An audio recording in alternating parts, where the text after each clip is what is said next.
Little Legends Podcast is a Prediction Esports production. Support us by subscribing to the Prediction Esports Podcast channel on your favorite podcast provider.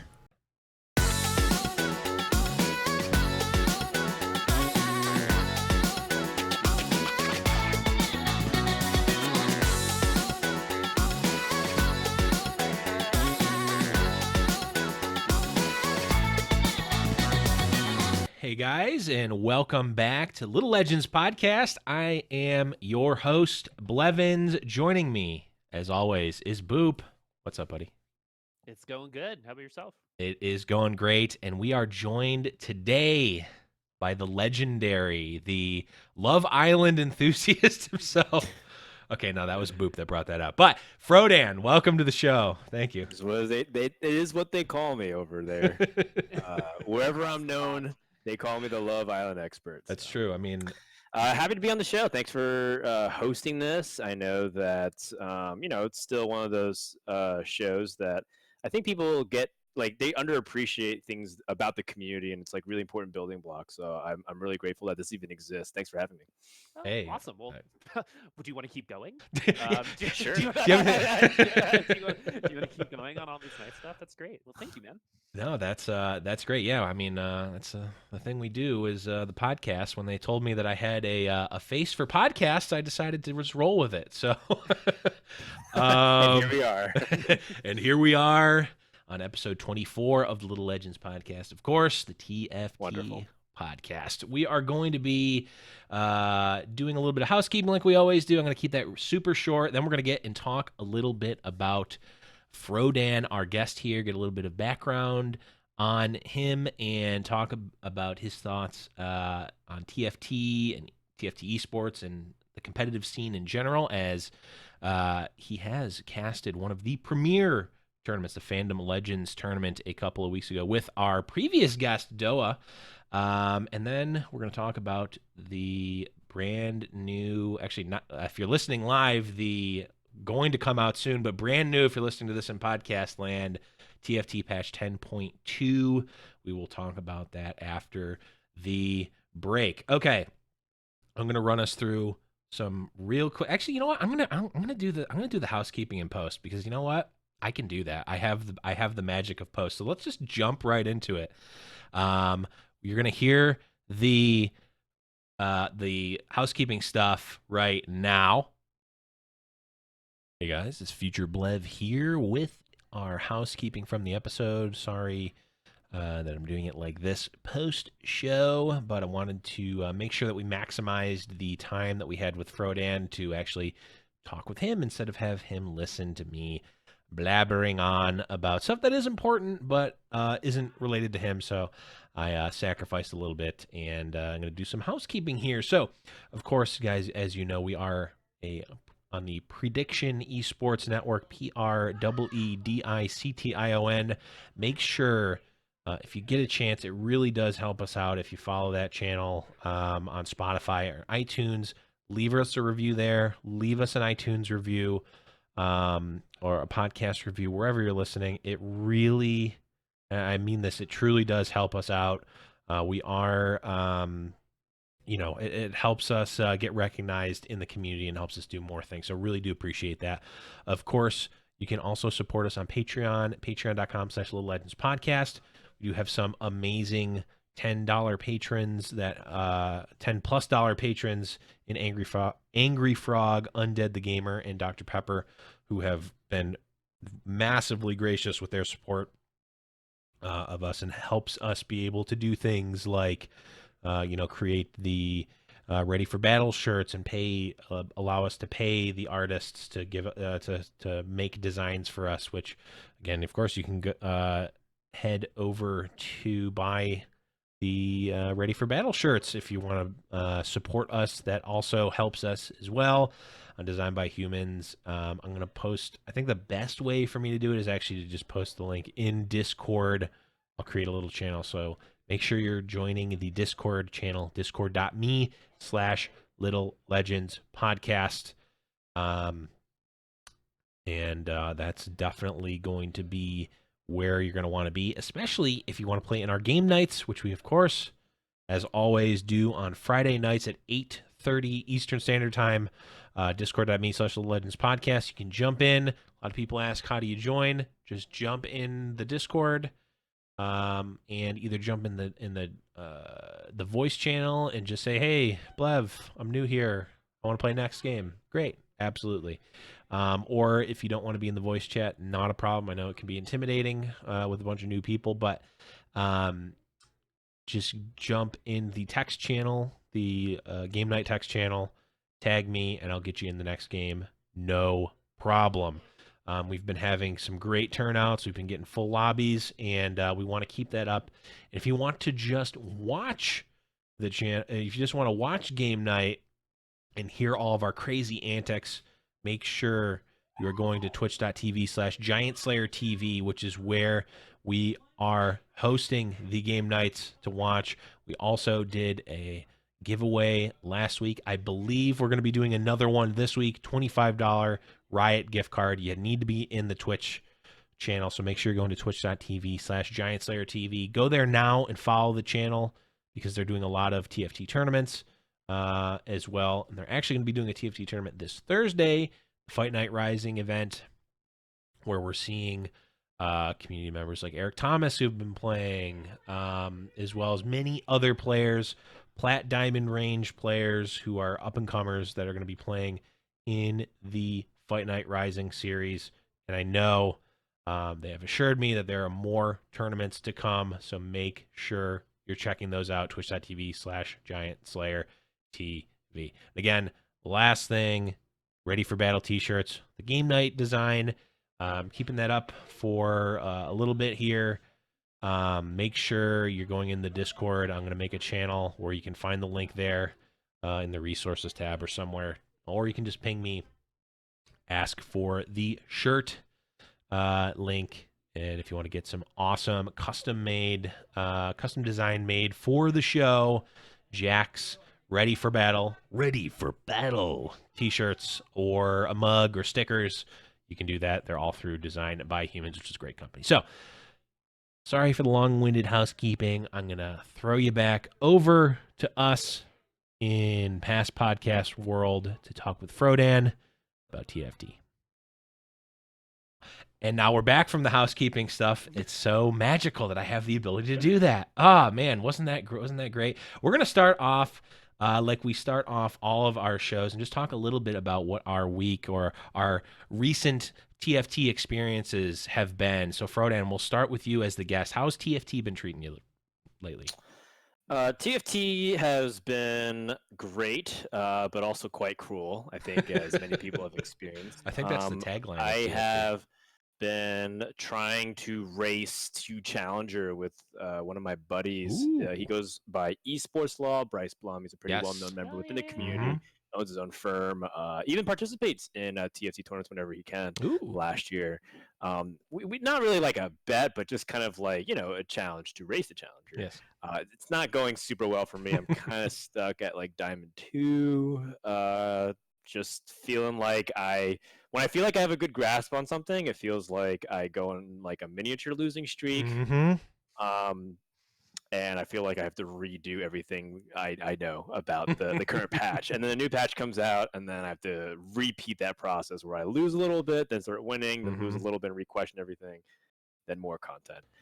So my patch has been kind of all over the place. I've played a ton of different compositions. That's probably my biggest problem, honestly. I think I go too wide with what I think about, and I think I probably should focus and hone in on a few comps. But other than that, besides pounding the desk every couple hours, it's been great. It's been a good week of TFT, and I try to squeeze it in whenever I can when I have some free time. That's awesome. I think we need to combine our strategies, because I'm like, yeah, if I get like one single tier, I'm like, oh, that builds into a Hush. I guess I'm building Berserkers. Or it's like, oh, I have a bow. I guess I have to go Sivir now. Sivir Azir. It's pretty bad. I'm like, before the end of the first PvE round, I'm usually committed. And that's really, I'm just putting that out there. That's a really bad strategy. I mean, it kind of goes full circle. Like at one point, I think at highest level, people end up doing that again, which is like their first carousel or two kind of determines what their build path they're just going to be forcing, because it helps keep them in like a pretty stable mind space where they're like being able to consider the ranges within a smaller set of possibilities. Mm-hmm. I one thing I really like to do is sit down and talk to some challenger level players. So I got an opportunity to hang out with Sleet Oh, for a nice. few hours the other week, Mm-hmm. and yeah, he was like basically telling me, this was I think before 10.1, Okay. so it was a couple of weeks ago. And he was just telling me that some of the stuff that I should be considering is like committing earlier, because I try to like be very fluid. I'm a big Right. fan of Grand Vice and his Mm-hmm. play. I think his Mm-hmm. stream's the one I watch the most, and Vice is like a completely fluid, dynamic Yep. player. Like he can change and pivot any juncture. He does have a little bit of a problem of avoiding top comps, Mm-hmm. but he still plays every now and then. And I try to adapt my playstyle like that, except I'm nowhere near as good and has as much knowledge and hours into it. So I end up struggling a lot more. So I feel like if you're kind of like playing Summoner's Rift or Mm-hmm. almost any game really, focusing and maining like something in the early stages, I think is perfectly fine. So you know what, Blevins, I think you are a challenger player in the making. Maybe. That is a bold claim. I don't know if I can get behind that, but you had me until the very end. Yeah, Huh? yeah. Now I'm beginning to question all the nice things you've been saying, because clearly you're on something. They're not grounded in any truth whatsoever. Right. It's what we're learning from now on. Yeah, I saw Grand Vice actually playing today, because I'm like, I've had a similar like slump recently. Like I thought I went through almost what's weird, and maybe other people have gone through this too, Frodan. I've gone through almost the same exact pattern that you described, where patch starts, I'm a little bit hesitant. I focus, like, especially like when 10.2 comes out, I'm probably going to spend most of my time watching Grand Vice, Soju, Raditz, all those top guys, and try to get a little bit of a foundation. Then I'll play, I'll be bad for a while, then I'll be too good for a while, and then it's like, it's like immediately I'm like, oh, I won 3 games with Berserkers. I guess I can just force this every time, and it just doesn't work. I saw Grand Vice playing today, and I'm like, okay, I'm following what he's doing. I'm like picking up. I'm like, okay, I would do this. Okay, he did that. I'm like, okay, this is awesome. And he had a Berserker comp, which I'm super familiar with, and he at like level 8, he's like, okay, he had like 20 gold, and he's like, okay, I need to get to 9 this game. I'm like, what? I've never done that before with Berserkers. And he's like, okay, I'm going to keep this Malphite 2 in, and I might just go 3 Berserkers. And I'm like, my mind exploded. I'm like, no, I just turn off and just pick every Berserker, and if I don't get it, I blame RNG. And he's like, next leveling, like has this weird built Olaf and like a Kiana like semi carry. I'm like, I've never even gotten close to this build, and of course he top 2'd. And I'm like, I have so much to learn. So much to learn. Yeah, my brain's only capable of making like a decision off of 3 choices. I can't imagine what it's like thinking like 50 gold ahead and 2 levels. Right? That's just not how my brain works, right? It's like whenever I see like pros in any game, whether it be like Overwatch or League, I feel like they're just like moving faster than me, right? That they're capable, like they just can do more, which is crazy. But future Grandmaster Blevins will be able to do that. Whoa. I'm We're only just lowering the bar. I was gonna say I'm every only a future time. Grandmaster. Masters player. At some point in his life was Plat Blevins is going And Oh, silver man. ranked Blevins. Whoa. Yeah, I would say that for a lot of people who reach that level, a lot of it is muscle memory, but through the mental side. I think that people Yes. look at if you play like fighting games, for example. I'm a big Mhm. fan of fighting games. I've entered Evo tournaments myself and made decent runs for a casual player. But people talk about the mechanical execution of it, and when they approach a game like Tekken or Street Fighter or Smash Bros, there's like so many possibilities that could happen.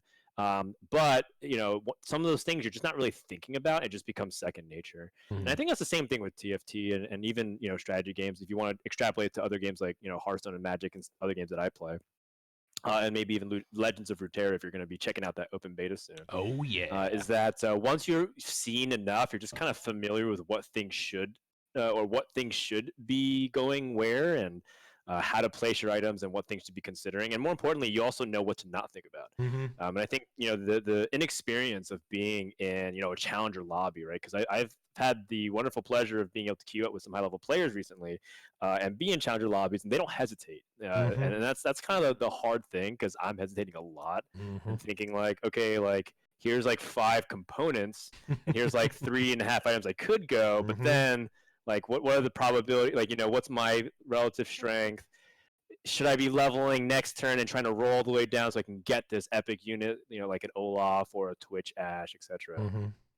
They don't really need to hesitate very much unless they're in a fairly unique situation. Right. And I think that's like something that just comes through time. So, for a lot of people who are on that grind, myself included, just be gentle with yourself. Sometimes even like the number one thing I think stands out to me whenever I watch streamers like Soju, like Grand Vice, like Kurum, and all the other players, even Delicious Milk. These guys are fantastic players, but if you just start counting the number of times they say, "I'm not sure," or "I don't know," or like maybe, these guys play hundreds of hours per month in TFT, and they still don't know. Yep. So it's like the least you can do is like not expect yourself to know every single thing and what to do decision wise, and I think that's part of the draw of the game and the genre as a whole.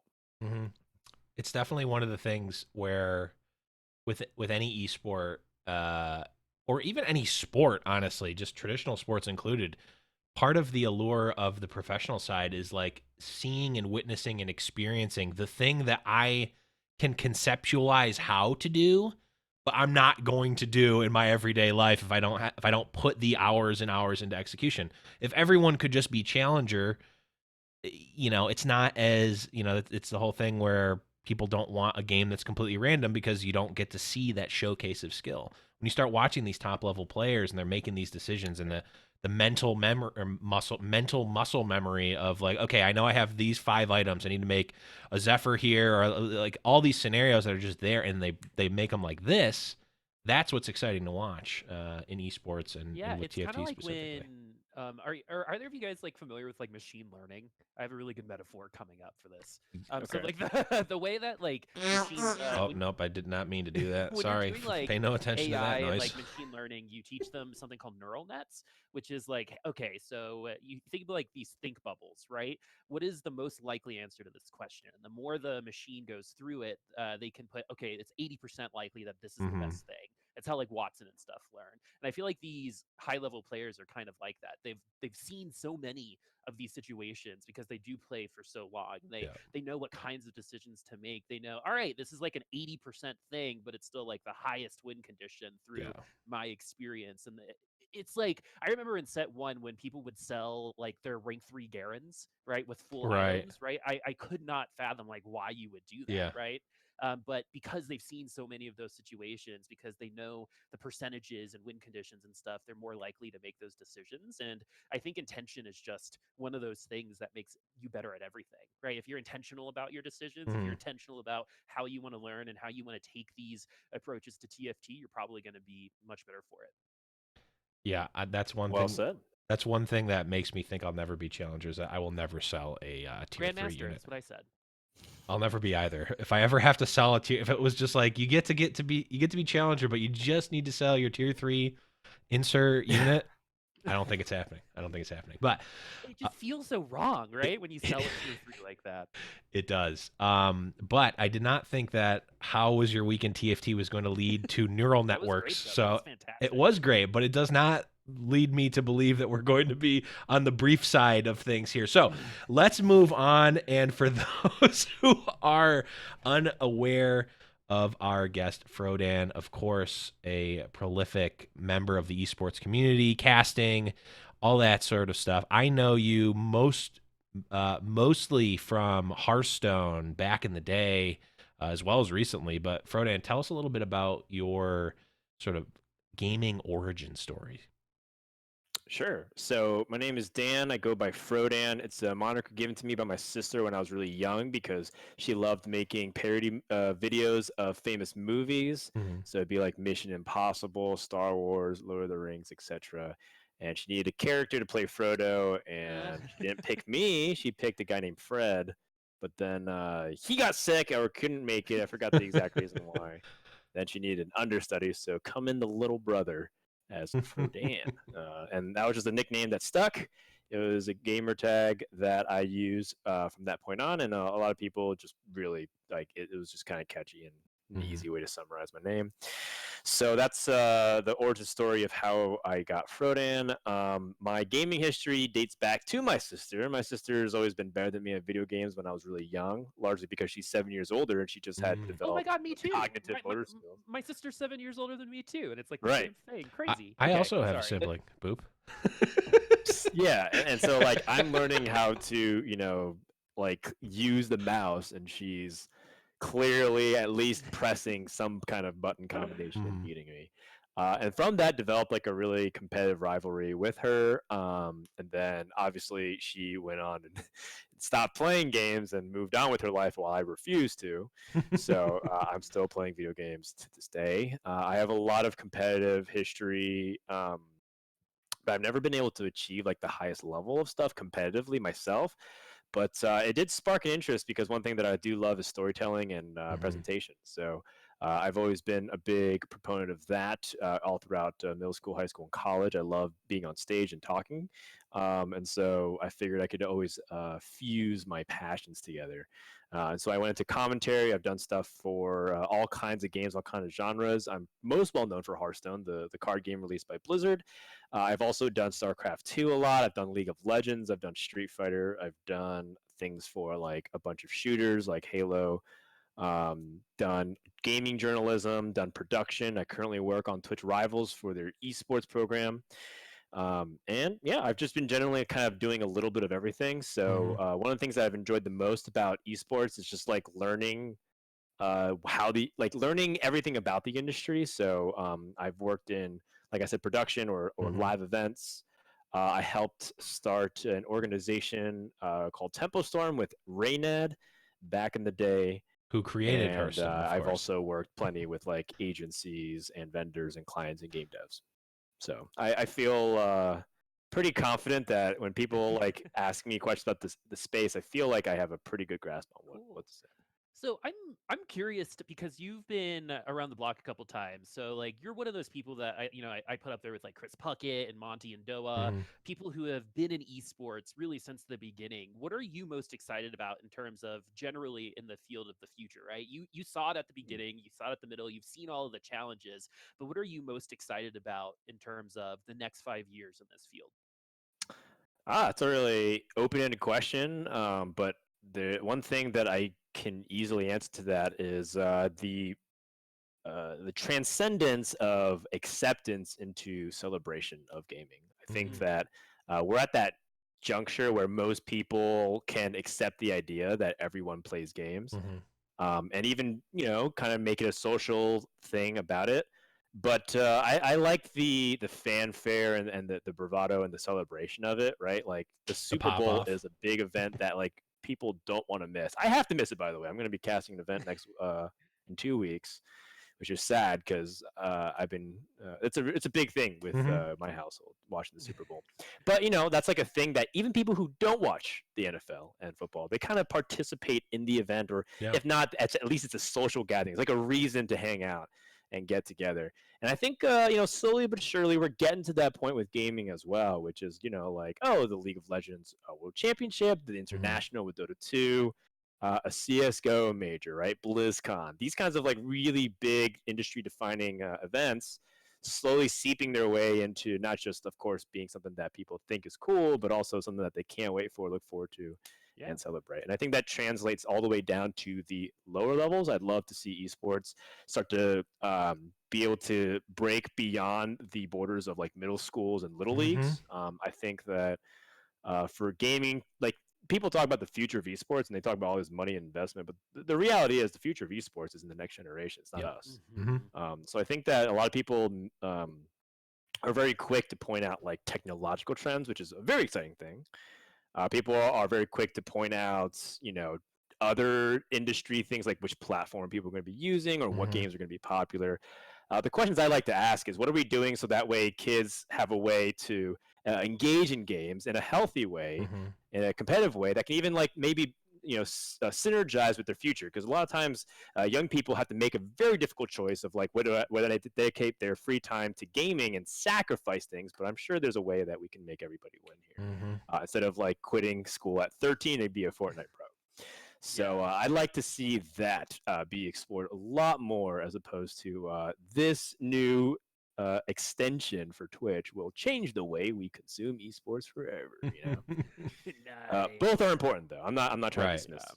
Well, I think you'd be interested. It's another tangent, but Frodan, your brain is fascinating to me. I love the way that it works. But I think you'd be interested because there are some schools down here in Denver that are starting to do esports programs to teach like group skills in inner city schools and stuff, so they can be safe after school and like learn to work with each other. That's the kind of stuff that you're talking about. Yeah, absolutely. I think that gaming sits in a unique position to do a lot of things that traditional sports can't. For one thing, traditional sports has a huge barrier of entry in terms of course, how your physical ability is, right? Not everyone's cut out for it, but also just through cost, right? Like the idea is that some people, like part of the reason why certain sports are really popular in other parts of the world, because of its accessibility. Football / soccer, really common because all you really need is a ball and just like dirt on the ground. You can kind of set it up anywhere. And I think gaming has that potential now that everyone has access to, not everyone, but a huge amount of people on the planet have access to phones and technology that can help enable them and really get them connected globally in a way that that sports can't. And again, it's not like it's supposed to replace sports. I hear a lot of people say like, oh, this is, traditional sports are going to die, and it's all about digital sports. And I'm like, I don't think you understand what you're saying. But I really believe that with some of these tools and advancements, and connectivity is like more important than ever, that I really am excited to see where things go with the industry, just from like a broad movement perspective, not necessarily like, does OWL succeed versus LCS versus whatever CSGO player association. Yeah, awesome. It's definitely not going to be traditional sports dying. It's just going to be baseball. Though, as someone who played baseball for a very long time growing up, as a young kid, playing, t-ball, little league, all that, like that, if you've been involved in that or seen that or experienced that, like, that's what you're saying is 100% correct. It is, how do we get the 6-year-old kid in this sort of program to set them up and learn all these skills that you don't learn at school. You're learning different things at school. It's a different type of growth as a person, and it's just as or at least in a lot of ways as important as the things that you're learning in school. And how can we take gaming away from it being a something that people consider as a detriment, and move that towards something that is actively being seen and sought after to improve the lives of kids. And at that point, like once that starts to happen at a bigger scale, I think you're 100% right. That is the big unlock for esports. Yeah, and Frodan, I'd like to thank you. This is the smartest I think Lev and I have sounded in. It's true. 4 episodes. We just needed to talk about this stuff. Well, I just needed to let the guest talk, and and as long as I'm not saying things, we sound very smart. But I know that we can talk about esports in general for hours and hours, and maybe we'll have a different show at a later time to do that. Let's shift focus back into TFT specifically here, because I know that's right. The folks. We started off with the important stuff. We started with talking about The Bachelor and Love Island in the pre-show, and then we work our way down to the wide world of esports, and now we're getting down to TFT. It's a very natural progression. So obviously, like you mentioned, Frodan, you've been involved in a lot of different games. Like I said, most notably for me is Hearthstone and that sort of card gaming realm. What brings you to TFT? Because not every single person who is playing Hearthstone is playing TFT. Not every card game player is immediately drawn to TFT. A lot of people were, but we got sort of this, a lot of people from the Riot game world, a lot of people from Hearthstone. But What kind of drew you into TFT specifically? Yeah, so for me, what drew me into Teamfight Tactics was probably initially my connection to auto chess. I really liked auto chess, the Dota 2 mod that was created Mhm. by Drodo at the beginning of last year, 2019. And it was just a game that I saw a lot of my friends playing, and I'm a very social gamer, so I really enjoy playing things cooperatively with my friends. Part of the reason why, for Mhm. example, I don't really play much Summoner's Rift anymore is because a lot of my friends don't. However, some of them have started recently once more, so I am tempted to jump back in. And if you're So not with auto good, chess, I I'll got jump in. hooked because it is a genre that appeals to my gambling degeneracy that I so love to feed. Yep. And it's really fun at its core, which is basically like spontaneous drafting. If you've played like card games, or if you are a big fan of fantasy football or fantasy, the Bachelor 2020 of Peter's season, it's a lot like fantasy management. Basically you submit your Mhm. best lineup and see how they do, and you just kind of let them battle, and then you live with the consequences of your decisions. And then I really like how different and unique most of the games feel. I mean, I'm sure there's some people who could say like it looks exactly the same game to game. You just play like the Blunder, right? Or back when Ocean Mage was dominant, or Shadows, like Mhm. it's just that. So that side, I think most people can really say that each game of TFT is truly unique. Mhm. And I think that's like a really important thing for like games in general, to have that uniqueness from each experience that you engage in. So I really like TFT for those reasons. I also have a strong tie to the League of Legends world because I, like many people, like millions around the globe, have played too much League of Legends. And I feel like not too much. In case for people, I don't hate the game. I actually really like it, and I'm going to be visiting the LCS studio this weekend to watch the opening Ooh. weekend. But I have strong ties to it. Really enjoyed everything about the universe. So watching my favorite champions get to execute and have a team fight that you can't really see on Summoner's Rift was pretty epic. Mhm. So all those things come together with some good polish on Riot's end that simplified the game and like Mhm. helped shore up some of these weird things that always confused me game design wise from auto chess was really Mhm. good. And so it ended up sticking. I did end up falling a little bit off at the end of set one just because I got really busy with real life responsibilities. Mhm. And then in set two came out, I started getting back into it a little bit. And then I think I like set two more than I like set one. Mhm. But I'm sure that's an entirely different topic that we can talk. Yeah. Two things that makes me think of. If you're looking for bad players to play with, I am, like I mentioned before, getting back into it. So just put up the bat signal, and I'll It jump would be in. awesome if we could get like an app like Tinder, but for gaming, right? Where you like swipe left and There right. does exist one, I Careful what you Oh believe. wish yeah, yeah, for, but Boop. you can like Careful put what in you your wish game for, like Boop. League of Legends, and you put in your rank, and only people from your rank show up. I don't know. I don't know. Oh, gotcha. So you Yeah, want yeah, to more specificity. you kind of want to make it like Black Mirror, where you only get to Yeah. talk to diamond players from above, or like Yeah, 600 exactly. You, belts. you set your parameters, right? Only people within You a know how like certain You MMR get of you the can LP talk to me. diggers. yeah, you have to be plat and also make over LP $1 million a year, and then I'm gonna be able to play with you. That's how I met my I- husband, actually. if you can only talk to people who are within a certain like LP range, I have a feeling I'm going to think that no one on Earth exists because I'm in a league of Well, my own. the thing is that I feel like most people forget is when they watch top streamers or the competitive players, they kind of forget what percentile that they're in, and there's Mhm. very few of them. Mhm. If you're like gold, plat, even down to silver, you're still like in pretty decent company in the sense that you're still like ahead of the curve a lot more than you think you are. Mhm. So some people who are like, oh, I'm like only like low plat, I'm like that's way above most people who play Right. TFT. Yeah, that's So like top 10% don't feel bad or about it something at like all. that. Yeah.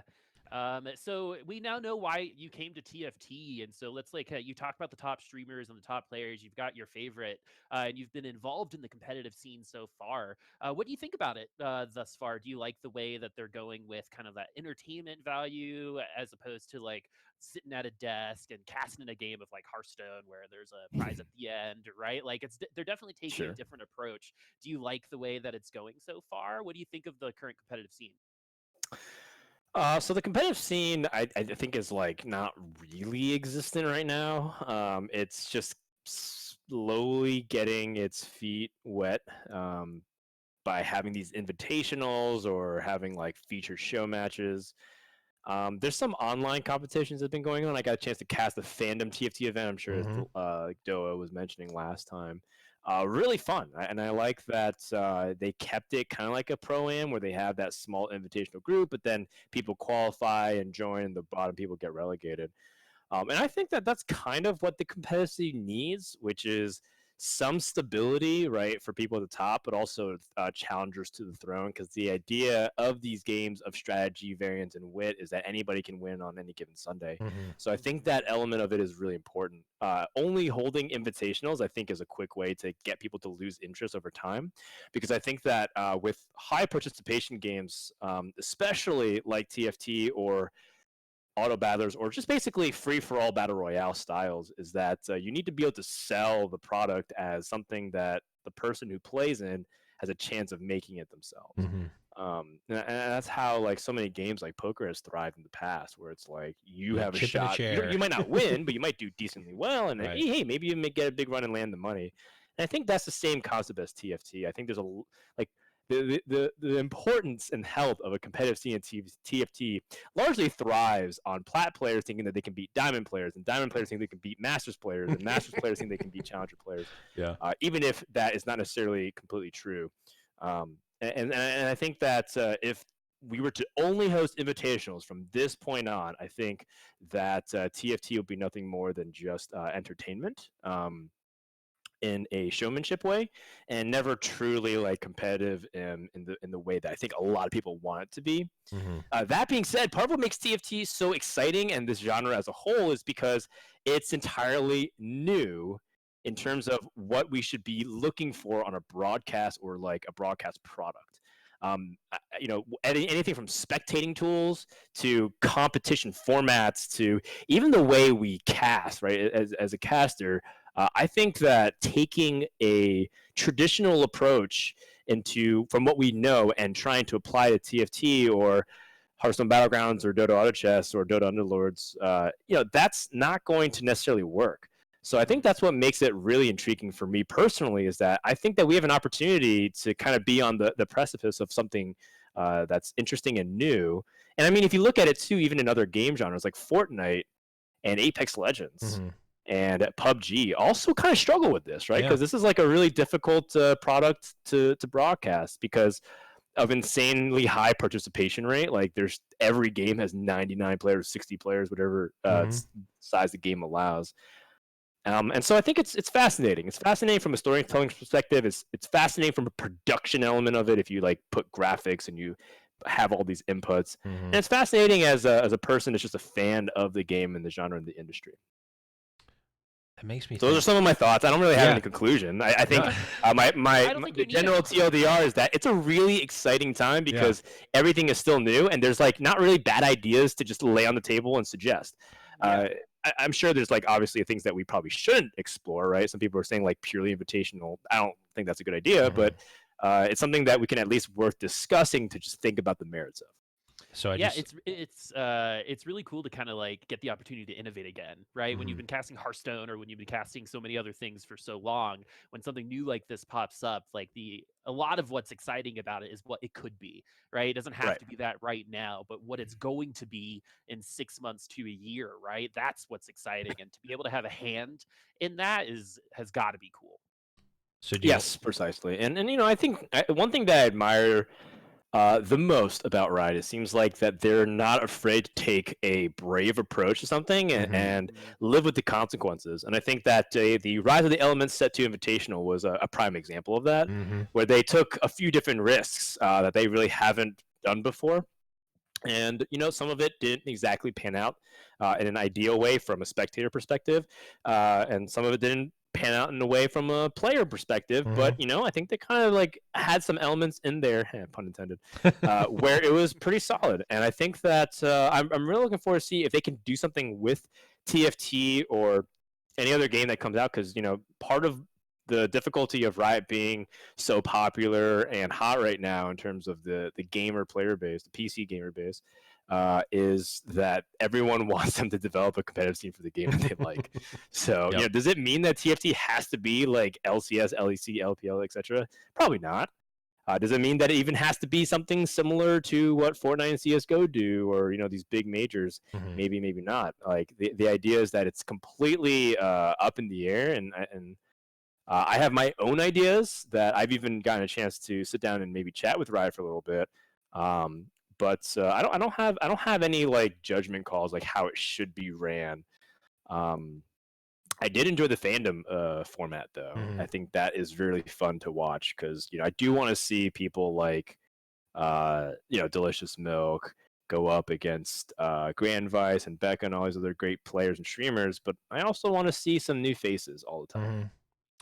Yeah, it's definitely. I think that format is very good, and Boop and I have casted tournaments that are in a similar format where it part of it was, I think they may have all been invitational, but it was a bigger pool than we tend to see, which is nice. I thought of a format here that we might be able to pitch. We might actually be able to pitch live for the first time ever. So okay. The first part of the format is a standard Fandom Legends type of format where you've got players playing, and there's some they're accruing points in rounds, and then there's a point relegation.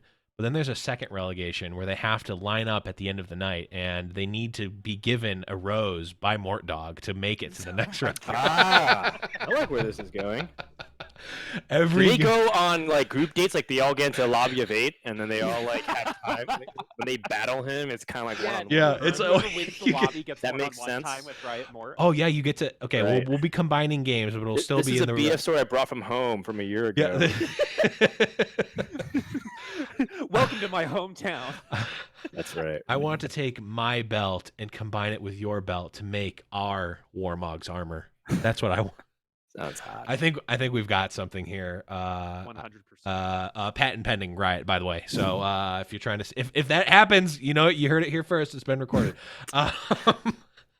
Probably. So I know that a lot of people like to dunk on Epic for the way they handle Fortnite esports, but I do think at its core, one thing that they're really good at is getting people to participate. I think that the Fortnite World Cup is something that perhaps core esports gamers aren't appreciating enough, which is that they threw like one of the biggest tournaments like to have ever existed in human history in terms of like participants. And I know that not all of them were like serious, right? The idea is that if you queued on a playlist in Fortnite, you had points that qualified you through it, but it's still amazing to think that there's that many people tried. And I'd like to see something similar for TFT. So if I were to throw out like a random idea, it'd be similar to Fortnite, where like, let's say for a weekend, you're able to play at most like 10 games of TFT, and like based off your points, if you after a certain threshold, you qualify for the following weekend, you play, and then the top players go to some kind of invitational at All Stars or something for Riot. So I would say that like just as like a core concept, that'd be a really cool thing. They first have to build in a spectator mode into the game. True. But I mean, I'm saying like I think that we don't have to reinvent the wheel either. It's totally okay to just say like this other developer or this other game figured out something really good. And I think that's ultimately what it is, right? Like I said, one of the most important things I see about TFT is that it's a high participation game. The more people that can get into it, the better. And I think it's even reflected in like higher elo. It's a little bit frustrating when you're kind of just playing the same people. Like you queue up after you lose, and you kind of queue with like 4 other people you just played against. Right. And you're just kind of taking turns trading places. Like, oh, I got second, but then I got 6th. Then I got 3rd, and then I got 5th, and then it's like the other person's like just mirroring you. Yeah, everyone has not moved at all in the ranks the whole day. Right. So I think there's a lot of different directions that it can go. In terms of like what it needs to like become like a popular esport, that's like $1 million question. Like, Probably if I much knew the more than answer, that, I honestly. probably would like literally, make Overwatch League is looking for that answer. A lot of yeah, people are. exactly. Call I'd of Duty probably World like have Ryan League. pay me a lot of money to like if I knew the answer, right? I mean, like, we I know the really answer. Have Mort Dog hand out the rose at the end of the tournament. It's easy. Honestly, a Combine. TFT dating, That would, Well, that would be so pretty funny. hilarious. It doesn't though, need if, to be like, dating, but like that sort of like if Riot reality did show. do like a tournament, right? And then they're like, all right, guys, it's a 3-game set. Whoever wins gets 1 hour with Riot Moore to tell him anything you want. Right? You get to handle some of the balance of the game. The I think that would be Siverners weren't This- enough. I think that would be absolutely Yeah. hilarious. But they say innovation's not about coming up with something new. It's about adjusting something that already exists for the better. So Or it's I think yes, Bless. or it's about coming up with something really stupid and then having smarter people take that really dumb idea and make something good out of it. That's what Bill Gates did, man. He said when he first got a job, he would give it to a lazy person because they would find out all the ways to cut the corners, Mhm. and then he would give it to a smart person with those things in mind to come up with the systems. That sounds like something that Smart. someone made up in middle school and has perpetuated. I know. Like Sounds like a It's like- elaborate way to get out of washing the dishes. it's 100% of the shots you don't. So take. you're saying I'm like Bill Gates, huh? Okay. Okay. One quick one before we go into the break and talk about patch 10.2. Are there any personal favorite champs or abilities or something that you would like to see in a future set, Frodan? Any personal faves? So I think one of my favorite designs for this set, even though he's not one of my favorite champions, is Yasuo. I think he's Mhm. like a really interesting champion because his ability targets like the one with the most items. Yep. And even though Blade Masters has caused a ton of problems fundamentally with like the game engine, Mhm. I like that kind of element of it. I do enjoy Kha'Zix, so I think if I were to make like bronze tier Reddit suggestion of like what champion you like to see, I'd probably like to put something like Lee Sin in that does something very similar. Mhm. Lee Sin's one of my favorite, if cool. not my favorite champion, just because I played a ton of him Mhm. when I was playing League of Legends almost a decade ago. That's crazy. And so having his Sonic ability where he jumps from target to target, Mhm. and his scale is based off the health percentage missing, Ooh. and him just kind of zooming around the map, capturing that fantasy would be pretty dope. I'd probably go with some kind of thing. It's it too would bad be that like really brawlers aren't around anymore because I think Yeah. he'd probably Oh, be I a love brawler. brawlers. Oh, Well, that I would think be it'd be sweet. cool if like you're doing Lee Sin, right? Your first Q goes onto the enemy, and the next one goes onto your ally and shields them, and he just bounces back. And forth. That could be Oh. really Yeah, cool. that'd Like, be dope. Always targets whoever is lowest or something like that. Like it will On either both kill the sides. lowest or like a ooh. mix of Yeah, Thresh. I think that would be super interesting, actually. Just like in terms Yeah. of like a general like character design, a character that interacts with both the enemy and your allies, right? Because I'm having a hard time thinking of anyone right now that kind of does that same thing, right? Nami That'd be sick. or what's her name? Senna does that. Kind of. Not healing, but like gives a buff and a debuff or a damage, I guess. Yeah, but Yeah, light version. Very of it. light. This is like completely Yeah. dynamic and it changes like battle to battle or comp to comp. Yeah. Yeah, I like it. That would be sweet. Hire this man. Yeah. Oh wait, you guys. Also, if you hear if it comes into the game, you heard it here first. Okay, that's always a fun one to ask. But we're gonna go into a quick break. We'll be right back and talking all about patch 10.2 for TFT here on Little Legends Podcast. We'll see you in a minute. Guys, if you are liking the show, please make sure you leave a review on whatever podcast platform you're listening to. If you're watching us on YouTube, make sure you subscribe to us there. And you can subscribe to us and check us live on Twitch at twitch.tv/theblevins. Of course, the home of all of our content is at discord.me/Little Legends Podcast.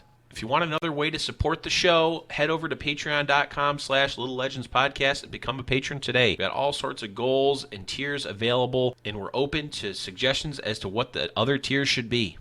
We'll be putting exclusive content. We'll be putting exclusive content, videos, and other things on the Patreon, as well as giving you early looks at projects that we're working on. Head over to patreon.com/Little Legends Podcast right now. Welcome back, everyone. Hope you enjoyed the break. I know I I sure did. It was a great, long break. That was actually only a few minutes. We are now back with Frodan, and we're going to be talking about TFT patch 10.2. We're just going to kind of run through it and give our thoughts. And I mean, we've extrapolated a lot. We don't know. We'll probably go on some tangents, but we will keep it within the confines of the patch. So, without further ado, I will jump right into these like we always do, reading a little intro thing. Greetings to those of you who play Teamfight Tactics. Welcome to patch 10.2.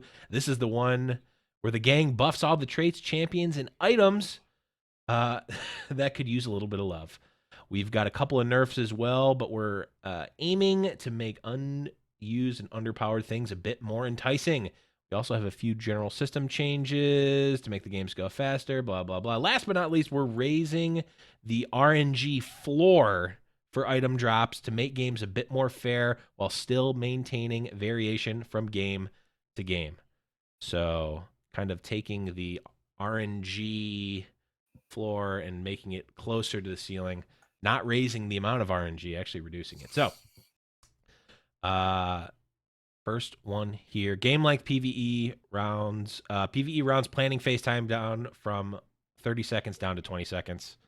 This is one that I've been wanting for a long time. It's like, okay, I can beat Krugs. Now I'm just waiting here for 15 seconds. Just like, yeah, okay, the Krugs are going to happen. I don't want to spend any of my gold because it's a freebie round. I'm surprised it took them this long to do it, honestly.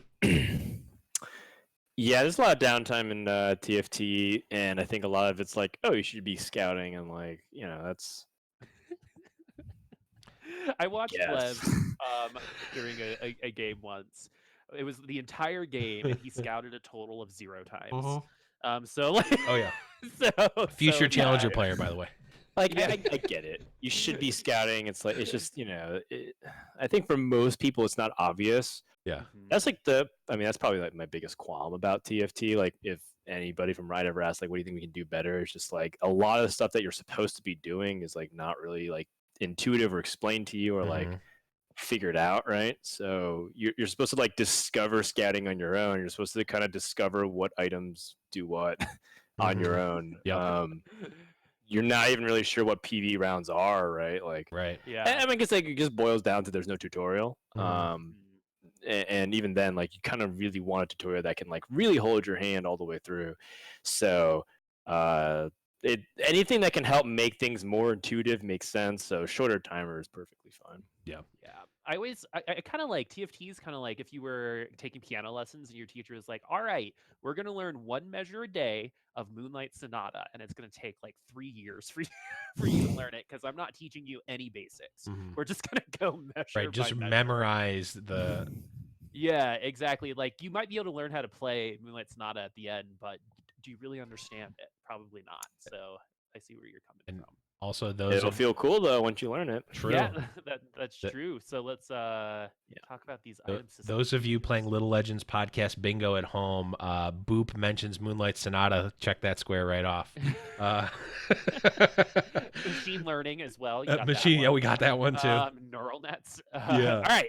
Let's talk about these items. Small loot boxes remove the 4 gold drop possibility. Average value is down by 15%. Medium loot boxes remove the 7 gold drop possibility. Average value down 3%. Remove the worst case scenarios for item drops through the course of the game, and especially in the first 3 PvE rounds. In short, we raise the RNG floor. Full items now drop significantly less. Full items only drop if you are already rolling item components. RNG calling has not changed, but you are more likely to get a full item. Oh, yeah. I can read. A full item as you approach that ceiling. You can no longer get 2 full item drops in the same game from PvE rounds. This change doesn't include epic monster rewards or the carousel. Drastically reduce the chance of force of nature appearing on the carousel. I think that's probably going to be the change that's going to be most obviously felt. But some of these other loot box changes definitely going to affect some of these games. Yeah, so of note, the small and medium loot box changes, that's getting rid of the best possibility for those. So small loot boxes used to give you either 2, 3, or 4 gold. They're getting rid of the 4, and then medium was 5, 6, or 7, they're getting rid of the 7. So they're getting rid of the like high roll possibility for those small and medium loot boxes for gold. Yeah, I think normalization is is better for competitive players. I think part of the reason why I think it didn't make sense in TFTs because they don't explain that to you. Right. So you don't like when you're in the very beginning stages of learning, you don't know what it's like to get lucky versus not lucky. It's not obvious. It might seem lucky, right? When you hit a Raptors badge and you get like 5 items, you're like, okay, that's like a lucky moment. But it's still hard to like assess relative to everybody else. So I think the normalization here makes a lot of sense, given that the small medium loot boxes. I'm pretty sure if you quiz like the average TFT player, they still wouldn't be able to tell you like what's in it. Right. So on average, so like I think that's totally fine. If it was completely known like what you could possibly get, there's two trains of thought, right? With that randomness, I think taking away the floors also means that the highs don't feel anything different, right? If you make it very binary, like 2 or 3 gold for the small loot boxes, people just say, well, either I got lucky or unlucky, right? And it's really hard to kind of relatively gauge that. So I don't think this is like a huge impactful change. I do agree that I think there's too much gold in it, but part of what I feel like would be helpful is if they explain things a little bit more obvious of what you can and can't get from some of these boxes. Yeah, it's definitely you needed to do a lot of research and check some old Mort Dog write-ups and old patch notes to know exactly what it is. And you can't find those in game, but you can find them by listening to Little Legends podcast.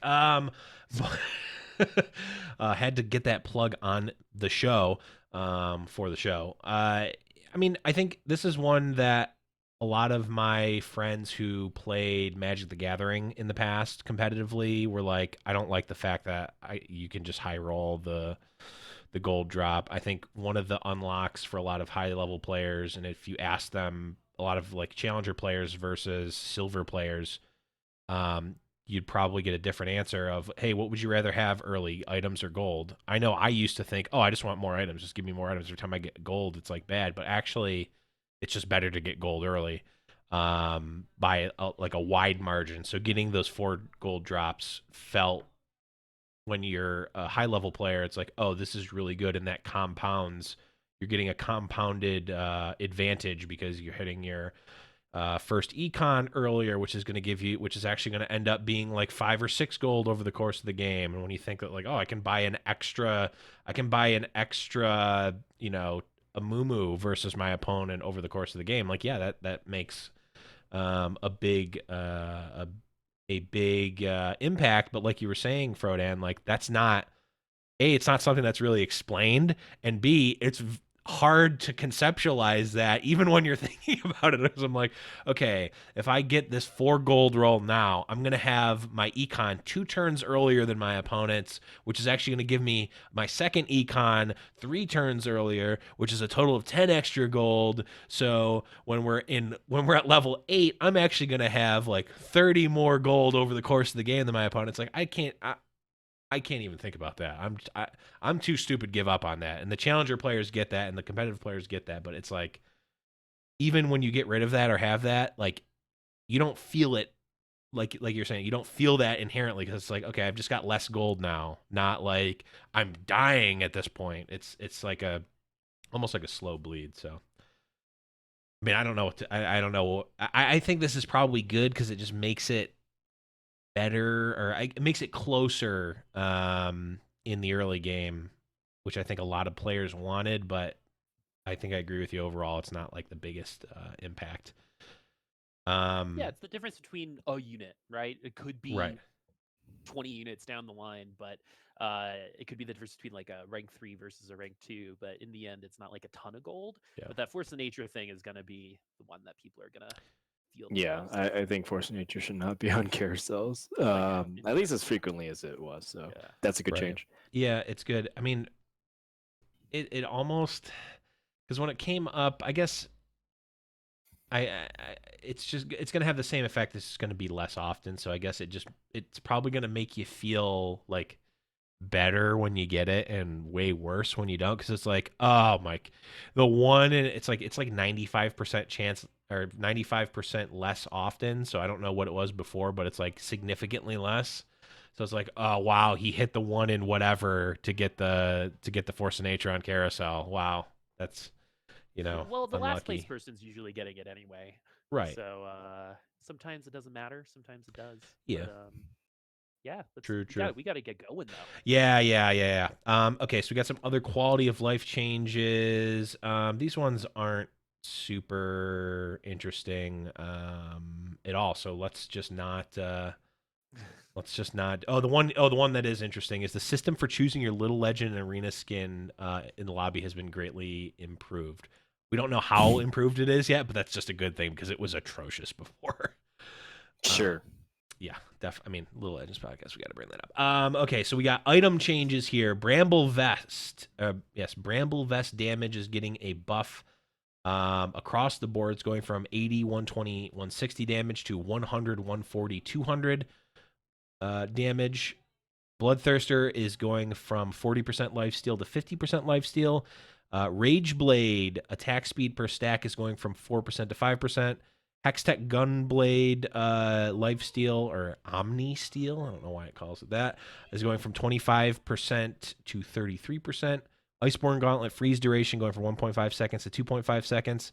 Locket shield value going from 250, 275, 300 to 250, 275, 350. And Luden's Echo damage is getting a buff all around, going from 120, 160, 200 to 125, 175, 250. That's huge. Yeah, that one's pretty big. Frodan, any of these stick out to you in particular? I think the one that sticks out to me the most is the Luden's Echo buff, because it was already like pretty decently playable on units like Kog'Maw for hyper roll predators. If you got like Kog'Maw to 3 stars, Luden's Echo already was pretty solid. Like one Luden's, one static shiv, whatever you want really to spread the damage. At 250, it like starts to become pretty sizable chunking, and like with predators, there's like a really big tipping point where like if they just have too much damage, they just start killing everything. So that's pretty huge. I'm actually very curious about the Iceborne Gauntlet because it was like so pitifully weak that I just like thought it was like the worst thing ever. Maybe 2.5 seconds is better if you like start to have redundancy. I think there's a suggestion that I saw with like Kindred and Ezreal, who both are really fast spellcasters. I don't know if that's enough because it could be one of those things where like, yeah, everything on the front line is perma-frozen, but like you don't have a lot of damage. Right. So yeah, I'm really curious about those two. My favorite of the changes is Bramble Vest because I love like stacking Bramble Vest on like a 3-star Leona or 3-star Skarner or something like that. Just something really funny. Oh yeah. Yeah, I had a double I don't know if it's Bramble super Warmog successful. Maokai in my egg roll game, the one that I was playing before I came to you guys. Yeah. He was pushing some damage. Wow, that is pretty crazy. Yeah, you know, like I think like Electric was one of my favorite traits going into set 2, and then just kind of seeing it be largely irrelevant unless you like high roll Zed. It makes me a little sad. So maybe the Bramble, like maybe that gives some like extra oomph if people want to start playing Electric again. I don't think that's going to be the case, but we'll see. I really hope so because I do agree that I think items have generally been like figured out for set 2 so far, and so like shaking it up is going to be really important. Yeah, sure. I definitely like the Bramble Vest. Rage Blade, I just always want that item to be good because it's so fun to use. It's like I just want to see how fast my guy can attack, and like Rage Blade plus Spear of Shojin is like automatically like this is how you could break the game somehow. Like that combination was one like from the very beginning. I'm like, ooh, I put these two items and like I want to see what kind of crazy things I can do with that. So I always want it to be good, but it's just not been good for a while. I don't know if this is going to change it. It's been like kind of a bait item, I think. And then yeah, Bloodthirster also just been kind of lackluster, as well as Hextech. So nice to see those getting a little bit of a buff, but still like Morello's exists, so it's tough to use those. But let's move on, Boop, and let's talk about some traits. All right, so one of the things that Mort talked about when it came to this patch specifically was that they're going to be doing a lot of buffs for a lot of these characters, traits, and champions, as opposed to some early stuff, which was there are a lot of nerfs. So a lot of these you're going to hear are going to be buffs. There are some nerfs, like to Blade Master. But first, Assassin critical strike damage bonus is going to be buffed from 50 to 150 to 65 to 225. Those are very different numbers. Yeah. Blade Masters, this is big. So Blade Masters can no longer store more extra attacks than the maximum your trait level provides. 1, 2, 3. In short, this means that it will be much less likely, if not impossible, for your champions to go infinite off their auto attacks. Specifically, this nerfs 4 and 6 Blade Master. Blade Master chance to get extra auto attacks is also going down by 5%. We'll talk about that at the end. Desert armor reduction, 50 to 90% to 40 to 100%. Don't so speak ill of desserts. They can never do us harm. Inferno, man, they've been trying to make this happen Mhm. for so long. 7140, 210 to 7150, 250. Mage, 6 mages, so you're going to get that double cast, but now you're also going to get that double cast plus 20 AP to all of the mages. Ooh. So that's going to help your mages with items, especially. Shadow is going to be bonus damage duration 5 to 6 seconds, bonus damage 65, 150 to 65, 175. So small buff there. Warden, armor bonus. This is funny. 150 to 300 to 450 is going to move into 150, 300 to 999% armor bonus. And Woodland, 6 Woodland is going to be something that you can go for, and that means that all of your units will copy themselves. All the woodland units copy themselves. Yes. Yes. Give The me best that. change. Yeah, easily the best thing that I think they've ever added to TFT is that change. Thank you, Woodland Lux. Now we can actually get you. Yeah, so for me, yeah, let's just talk about the elephant in the room, the Blade Master one. It's been what 2 or 3 patches now that some form of Blade actually maybe even more than that, like Blender into Sivir and Friends, an Azir Blade Master has just been dominant, and it's specifically been dominant because of how the Blade Master attack procs proc themselves, and then you can actually stack up, like they said here, you can stack up extra attacks. Now it won't let you do that. So more in the video, which I'll link in the description, you can watch, goes over how that works, and how you could basically you could get an extra attack, which gives you a chance to trigger another extra attack, and if you have 4 Blade Master, it gives you 2, and you can just keep going and going. Now you can't do that, so it's going to significantly reduce the power there. But I think we're probably still going to see some form of Blade Master. Like Azir didn't really get hit, and I've definitely seen some Azir comps not need the Blade Master. Maybe you could even run a Rage Blade. What are these? What are the? I want it to work. What sticks out to you, Frodan? I mean, a lot of them are like small buffs. I don't know if 6 Assassins like really viable. I have seen it like in a couple of games, but like very few. 225 though is very significant. So I hope 6 Assassins don't become a thing, because then it just kind of becomes like 6 Berserkers, where I feel like Assassins are one of those things where like if they become really good, then they generally are oppressive onto the metagame. Kind of like in set 1, and honestly in other auto battler games, like Assassins have kind of been problematic when they've been really good. So give or take, because then it becomes about like, do I get the crits, like do I get like the Assassins, and I think that there's a lot more like dynamic stuff to be played in set 2, right? There's a lot more counterplay options or soft counter stuff. So we'll see if that ends up becoming good. I am also like pretty intrigued by the Blade Master nerf, just because I feel like Blade Masters are like currently, like, it's very obvious how good they are. The fact that they've been nerfed like a bajillion times and they're still very viable, if not like the best comp right now to go, is just maybe just like shows that Blade Master shouldn't really be like a mechanic in the game.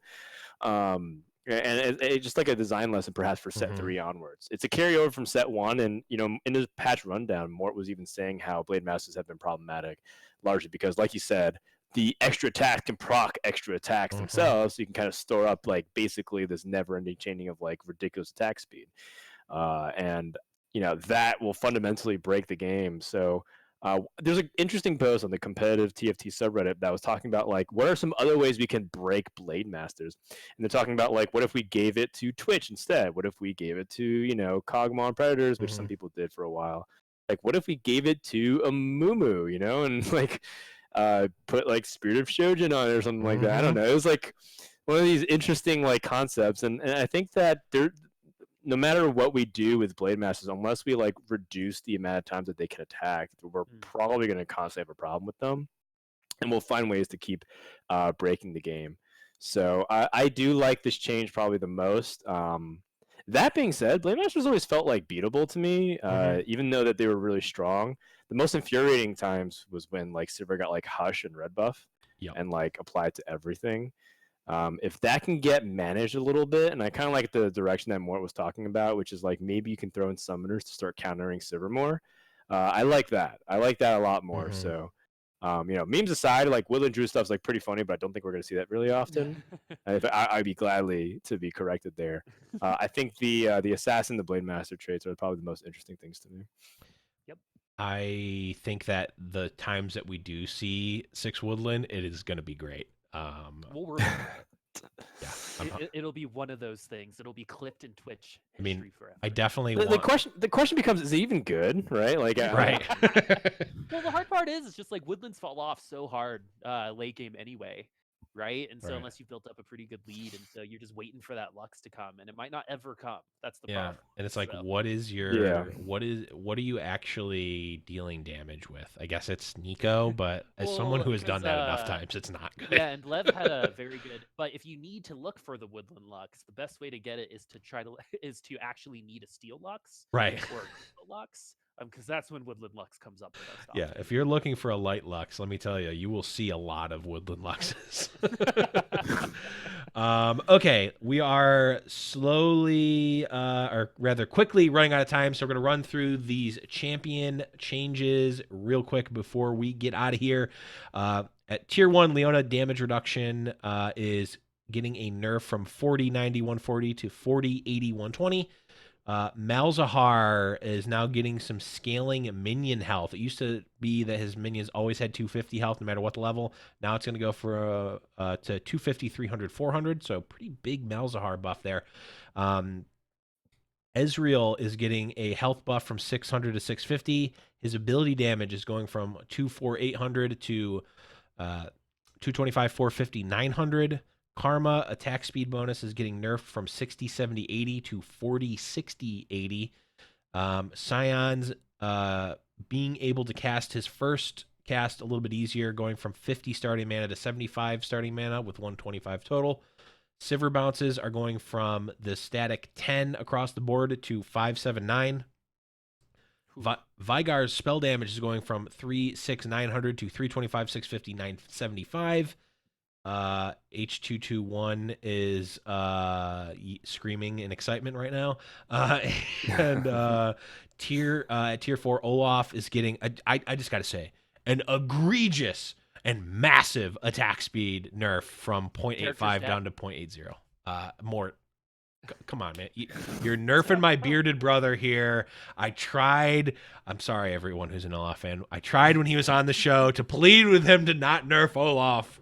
And he did. He did me dirty with that 0.05 attack speed difference. Let's go ahead and do the 3-star champion adjustments too, because they're kind of the same. Yes, Renekton is getting a damage buff at rank 3, an extra 75 damage from 400 to 475. Vladimir ability damage is getting at rank 3 a 50 damage boost. Ash's attack speed bonus is actually getting adjusted so that it makes sense with Rangers. And Mort again clarifies how this really works. It's actually going down from 250% increase for attack speed down to 100, but again, doesn't matter because of how Rangers works.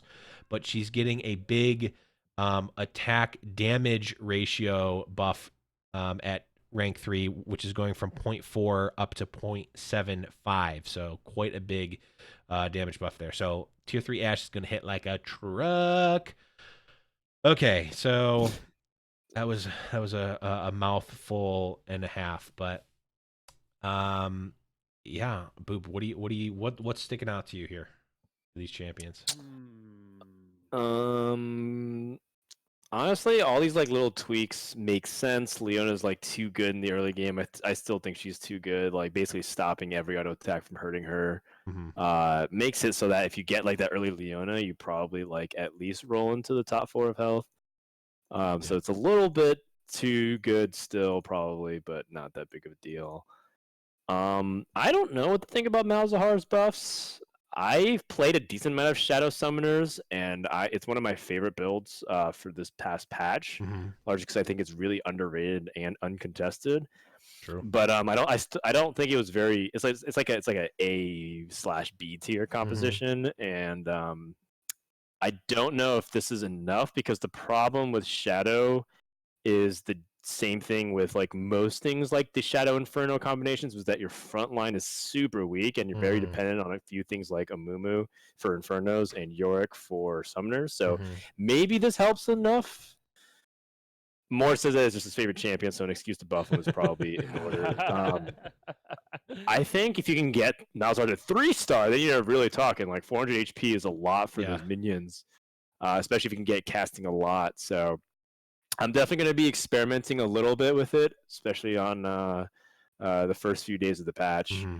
The Sivir bounces, I completely agree with the idea that this is still going to be relatively similar in power level, and part of what makes like Sivir scary is just the fact that she can bounce. It's not just like the number of bounces. And most people like are still going to be affected by it because not everyone's going to go summoners to try and counter the bounces.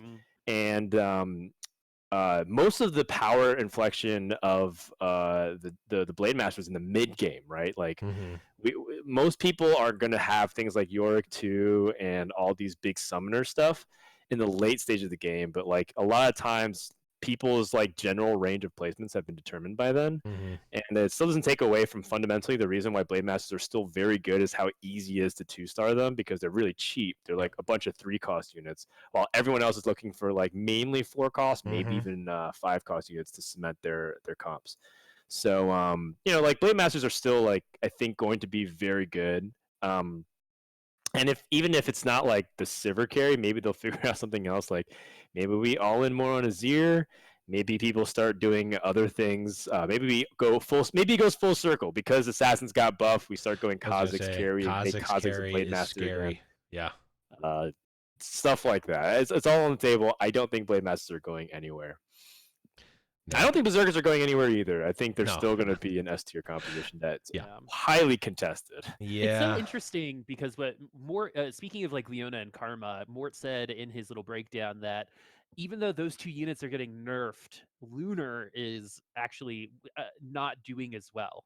Right, they're just good units. So these nerfs are based off of like Leona and Karma, not necessarily their origins and synergies, which is really interesting to me because that's just like one of those things that doesn't feel like it makes sense, right? Like you would think if both of these characters are going to get nerfed, then overall their synergy will too, but that's not going to be the case. That's staying the same. So we'll see how it goes. But I think you're right. Leona, I think, is still too tanky. That it's not like the flashiest of ultimates in the game, but no, almost the opposite, in fact. And I think sometimes that makes you kind of underestimate how much damage is being soaked. Just the time that this person is auto attacking Leona, right, is not auto attacking your carry, and that just kind of like it's like a snowball effect, right? It kind of rolls in on itself, and so we'll see what happens there. And in terms of the 3-star adjustments, like with like mages getting buffed all around with their 28 AP plus Vlad getting 50 extra damage at rank 3, which is something that you usually do if you're going that way, if you're looking for it. Mages are definitely they're trying to put that in there. It's like they really want Infernal and they really want mages to kind of be around and and good in order to, because I think those are good like beginner comps to play, like if you're just starting, right? And so a beginner player can come in, play mages or Infernal, and find success. I think that's really important. Yep, absolutely. And I think I mean, this again was another patch that they are adding more to the meta and shaking up the meta, but mostly through buffs, which even if something egregious is happening and we're going to have a horrifically oppressive meta, even if that's the case, right now this feels good to look at and be like, they buffed a bunch of stuff. I can play assassins. I can try to play shadow. I can try to play 9 inferno, 6. All this stuff seems really great. Now, obviously, we know the meta will shake itself out regardless of what happens, but it feels good going into it, which isn't something you can always say when a meta is purposely being shaken up by the team. So I don't know. Overall, what do you guys think? Thumbs up, thumbs down, thumbs medium for this patch? Overall, I would say this is like a thumbs up. I think I like that they're trying to play around with synergies. I like that a lot. Overall, I think the buffs are logical, and some of the nerfs make sense as well. So I don't expect 10.2 to actually change up much of the metagame, to be honest. And that's okay because I think set 2, even though I think a lot of people who spent a ton of time on it might feel exhausted onto its content, I think set 2 is like a golden. It's a great era for TFT. I enjoy set 2 a lot more than set 1, largely because I feel like the soft counterplay stuff is like really great. I love how fluid it is. I also really enjoy, aside from the one Blade Master patch where it just felt like correct to force it every game no matter what. I like that you can't just play the same composition every single game. I mean, you can, but your results will vary unless you're like a top player. Right. So I like that you have to kind of be adaptable. So overall, I would say that TFT is in a great space. I was telling my friend Bryce that I think TFT set 2 is the golden age of the game so far. And I'm really looking forward to set 3 as well in just a couple of months. Got to get on that challenger grind so I don't finish last in this competition. I was gonna say, I'll by proxy join in, and I'm plat 2 right now, so you got some buffer to not finish. Great, not last. Not last. But I am a future challenger player, so you'll have to wait for that one. Okay, that is the end of our regularly scheduled show. Frodan, thanks again so much for being on. Any sellout shout outs, anything that you want to give before we head out tonight?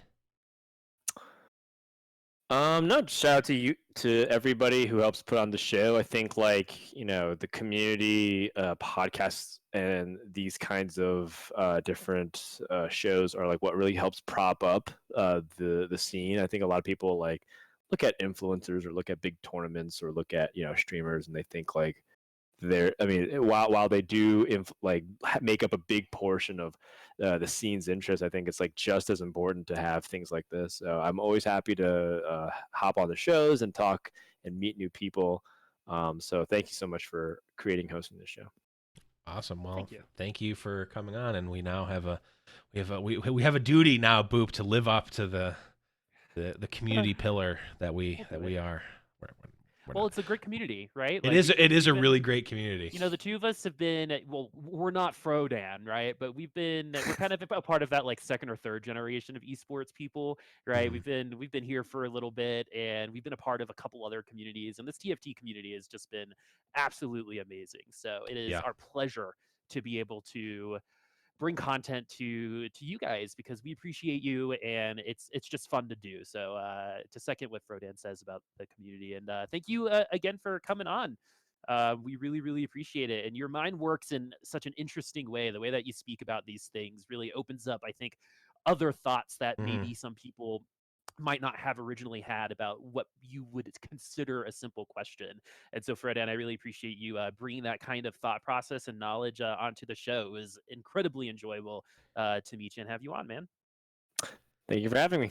Yeah, you took our smooth brain questions and just wrinkled them right up, and we got lots of nice wrinkle brained answers here for the show. But that is going to be the end of this show. Thank you, everyone who tuned in live and who's listening in podcast land. Guys, remember, you can find us all over the web, Spotify, iTunes. We're on the Prediction Esports channel, PREEDSETION.